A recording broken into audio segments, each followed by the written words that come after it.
in high school, my dad and I, we moved to San Diego, and my mom moved to Chicago. So it was very far. I felt very lonely. I don't have any brothers or sisters. So I was having a hard time making friends. My dad brought me to a church. He's not a believer, but he's just brought me there so I can meet some new friends. I play piano and guitar during their praise team, but whenever I did that, it was never for God. It was always for myself.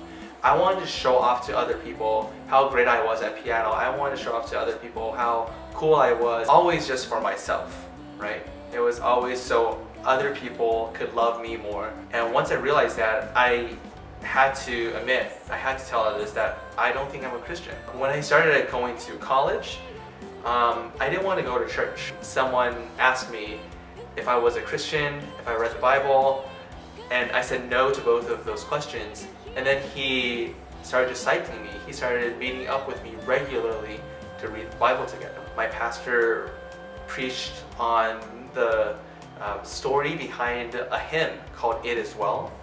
In that hymn, a man lost his entire life savings in a fire.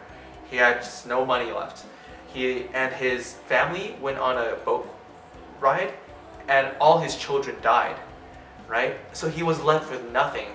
And shortly afterward, he wrote a hymn saying, "It is well." Even though all these things happened to me, it is still well with my soul because God is in control, because God loves me.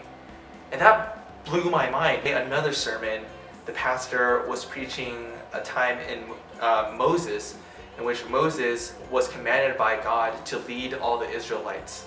And Moses says, "I can't do that. I have a speech impediment. I can't speak well." And God said, "Who created your mouth? I created it. You will do it because I am faithful. And all I need to do is obey Him and love Him." And even when I do that, that's not me doing it. That's Him doing it through me. I just came to a really hard point in my life. I was just performing very low, right? And to hear that God still loves me despite all of that, and He sent His Son, Jesus Christ, to die for me, to pay the punishment that I deserve to pay because of my sins against Him, and in 3 days raise Him up. Jesus Christ performed at the level that I never could perform.